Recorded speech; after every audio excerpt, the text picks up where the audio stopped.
haven't, gone to another one besides my husband. So when you show up to this, it's the feelings just come right back.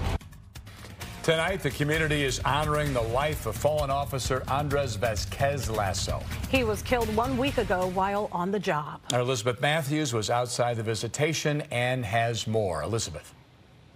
A long day of grieving and remembering in Oak Lawn. The young fallen officer and his wife shown love and support from the city and from across the country. A heroic day for a fallen officer, 32-year-old Andres Vasquez-Lasso. A young Hispanic officer, an immigrant, first generation, who wanted to do big things, support his family, and kind of just be somebody within this department.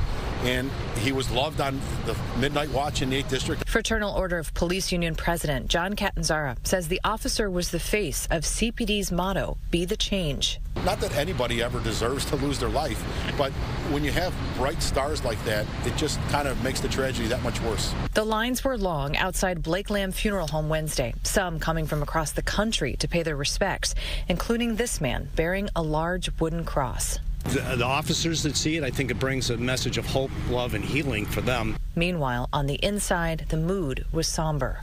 This is one of the saddest ones I've ever seen. I walked in that room and it was, you could have heard a pin drop. Vasquez-Lasso was shot and killed while responding to a domestic violence call in Gage Park. Maria Marmolejo knows this pain all too well. Her husband was killed on the job in 2018, and now she's a member of the Gold Star families. These families sacrifice. They're sacrificing their person, their officer.